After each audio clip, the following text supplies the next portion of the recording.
Sayang sampai ini dalam bahasa Indonesia saya belum ketemu terjemahan yang tepat.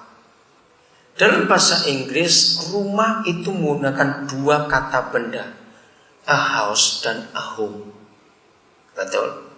Saudara bisa bayangkan kalau dengar kata a home. Dan itu Indonesia tidak ketemu sampai hari ini. Cuma ada kata tempat tinggal. Padahal bukan. Ngerti kata a home ya? Sulit diterjemahkan. A home itu suasananya, bukan bangunannya. Kalau saya memberi kata action begini, kalau saudara kelihatan ketemu masuk ke rumah teman, ke rumah keluarga, family, ini berapa miliar harganya, megah sekali. Semua materialnya, lantainya, pilarnya, semua barang-barang itu, wow. Percayalah saudara, rumah seperti itu belum tentu home. Berapa banyak di kota-kota besar rumah-rumah seperti itu yang menikmati pembantu. Bosnya jarang pulang. Iya atau tidak? Jawab. Nah, itu fakta. Tapi kalau ada satu keluarga sederhana, cuma rumah petak yang dia punya, satu ruangan, dia tidur di situ, makan di situ, semuanya di situ. Dapur kamar mandi ada di luar, karena itu rumah sewa, jujur banyak sekali. Kalau itu a home buat sekian orang yang tinggal di rumah itu, percaya hotel bintang 5 kalah nikmat dengan rumah itu. Betul tidak? A home. Adik-adik, anak-anak muda, berjanjilah kalau engkau menikah nanti, ciptakan a home, bukan a house. Walaupun kau sewa rumah, mungkin sederhana, tapi kalau ada surga di situ, itulah a home. Dan disitulah orang bisa berkreasi. Ada damai di rumah itu. A home itu hanya bisa dinilai yang pertama, bukan materialnya, bukan isi rumahnya, bukan. Nilai yang pertama dari home adalah aku ingin pulang, aku ingin pulang. Maka itu ciptakan a home di dunia ini. Dan itulah taman itu. A house akan jadi a home, bukan ditentukan siapa arsiteknya. A house jadi a home itu ditentukan oleh dua orang yang namanya ayah dan ibu. Kalau ayah dan ibu ini hidupnya harmonis, membawa damai surga turun, maka isi rumahnya akan merasa sejahtera dan aman tinggal di situ. Mengapa jumlah anak jalanan bertambah banyak sekarang ini? Karena nggak ada home buat mereka. Mereka nggak bisa berkata aku mau pulang. Pulang kemana anak-anak itu? Saudara, dari konsep itu, saya cuma ceritanya kemuliaan bagi Tuhan. Tuhan memberkati kami untuk saya bisa beli rumah di beberapa tempat di Indonesia. Bukan kami tinggal. Kami ingin membuat orang bisa berkata aku mau pulang, aku mau pulang. Saudara bisa bayangkan apa yang terjadi pada seorang manusia itu kalau hidupnya tidak pernah bisa berkata aku mau pulang. Coba renungkan, kira-kira orang ini akan seperti apa? Gak pernah seumur hidupnya bisa berkata aku mau pulang. Mau pulang kemana? Berapa banyak suami-suami, maaf ya saya cuma beri contoh, karena berapa kasus saya pernah temui. Berapa banyak suami-suami kalau mau pulang telepon dulu, tanya pembantunya, ibu sudah tidur atau belum? Saya heran, ngapain pulang tanya dulu istri sudah tidur atau belum? Dulu saya nggak ngerti kenapa orang ini. Ternyata dia berpikir sebelum macan ganas tidur aku nggak mau pulang. Ya ampun, maaf jangan tersinggung, saya juga ngomong. Mari kita tanya, rumah kita just a house atau a home? Anak-anak, kalau kalian orang tuamu gak bahagia, ampuni mereka. Jangan salahkan mereka. Mungkin opa-omamu dulu mendidik mereka salah, tapi berjanjilah dari kalian putus, jangan diteruskan kesalahan. Dan besok kalau kalian menikah, ciptakan home buat anak-anak. Lagi sekali, gak perlu mewahnya, gak perlu mewahnya. Maka kalau a home itu ada di dunia, itulah Taman Eden itu. Lalu saya hubungkan dengan doa Bapa kami. Mengapa Tuhan Yesus mengajar doa Bapa kami? Satu kalimatnya adalah datanglah kerajaan. Nah, Kalimat berikut terjemahan bahasa Indonesia enggak tepat, juga bahasa Inggris atau bahasa apa saja. Datanglah kerajaanmu, jadilah kehendakmu. Nah, yang berikut ini, di bumi seperti di surga. Kalimat itu enggak tepat.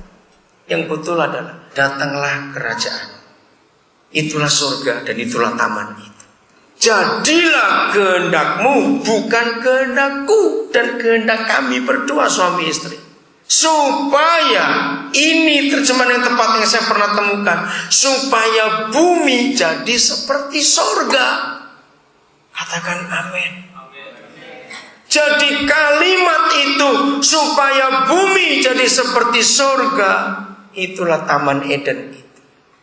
Maaf ya, jangan ada yang sakit hati atau sedih.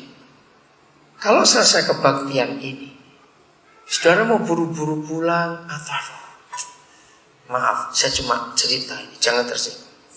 Dan itulah keadaan kita. Rumah yang kita diami, entah sewa, entah kontrak, entah beli, entah pinjam, bentuknya seperti apa ini? Suami istri berdamailah, berdamailah. Saya sering memberitahu pada banyak pasangan, berbahagialah anak-anak kalau suami istri sering bergurau berdua, apalagi di depan anak-anak. Suami istri jujur, kapan terakhir kali saudara berdua bergurau di depan anak-anak? Kalau perlu kejar-kejaran di rumah supaya anak-anak senang. Tapi jangan bawa golok, awas ya. Jangan bawa golok, awas. Itu kalau suami istri bisa kejar-kejaran, anak-anak senang. Bisa makan berdua, anak-anak diajak. Itu anak-anak mau belajar pun tenang, tidur pun enak, makan pun enak.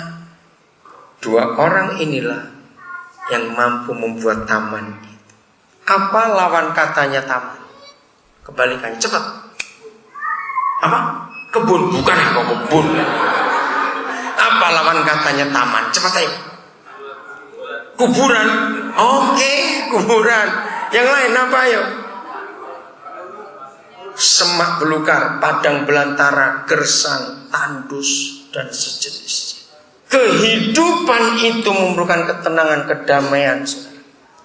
Dan kedamaian itu cuma datang karena kita diampuni oleh Bapa di surga. Darah Yesus menyucikan kita. Maka itu kata, sekiranya engkau mendengarkan perintah-perintahku, damai sejahteramu. Saya lupa tadi menyelesaikan.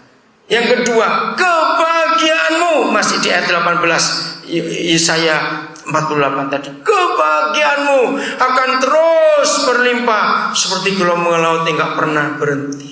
Damai, sejahtera, dan kebahagiaan itu mutlak untuk kita miliki. Saudara pernah tahu salah satu lagunya One Way, Pulang? Pertama saya dengar dia nyanyi, saya menangis. Pulang. Itu berapa tahun yang lalu. Kenapa Bobby bisa ngarang lagu itu? Karena suatu hari dia mau pulang ke rumah, lagi nyekat taksi di Taman Anggrek Jakarta. Dia mendengar ada suara-suara anak kecil di belakang. Dan Bobby tahu mereka ini lagi bicarakan Bobby. Cuma Bobby rasa aneh, kenapa? Terus Bobby noleh. Logikanya pasti anak-anak yang minta duit ini, karena anak-anak jalanan. Yang buat Bobby membatalkan dia pulang. Ketika salah seorang yang paling besar di antara anak-anak kecil itu bertanya, Om punya papa enggak? Bobby tersentak pertanyaan itu, Om punya papa atau tidak? Bobby cerita kepada saya waktu itu, akhirnya dia batalkan pulang. Dia cari warung di situ dan dia ajak anak-anak itu duduk dulu untuk minum. Setelah selesai dengan anak-anak itu, dia naik taksi dan keluarlah kata-kata lagu itu. Alkitab kita adalah satu-satunya buku. Satu-satunya buku. Tidak ada buku apalagi kitab suci agama. Tidak ada. Dia satu-satunya yang paling banyak berkata, nak pulang. Pulang. Dua penginjil hebat di dunia, satu Billy Graham, satu John Sung. Mereka tiap kali habis khotbah penginjilan pasti ngajak nyanyi, pulang, kampung, kampung. Ayo gereja kita ciptakan suasana rumah itu di dunia ini, supaya orang bisa berkata, aku mau pulang, aku mau pulang. Rumah yang jadi taman, akan ada kesembuhan di situ, nggak ada penyakit, nggak ada. Ada kesembuhan. Suami istri, bertobatlah, ayo saling mengampuni, berdamailah. Istri-istri, maafkan saya.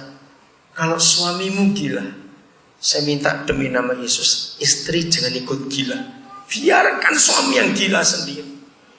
Kalau suami gila, istri ikut gila, kasihan anak-anak ikut dua orang gila. Ya betul tidak? Biar satu aja yang gila. Istri, kuatkan hatimu, besarkan anak-anak, biar Yesus jadi suamimu dan dia jadi bapaknya anak-anak. Memang mengerikan keadaan dunia. Setan selalu merusak ayah, karena setan tahu ini figur penting. Ayo kita jaga hidup kita. Anak-anak muda, pria-pria khususnya, adik-adikku, anak-anakku, jaga dirimu. Jangan hanya asal kawin, asal beranak saja. Awas. Loh serius, ini kata-kata gak baik, tapi itu terjadi. Karena zaman sekarang orang hanya asal kawin, asal beranak saja. Terjadi kekacauan yang luar biasa. Hentikan itu. Bob, silakan maju. Mari kita menghampiri Tuhan.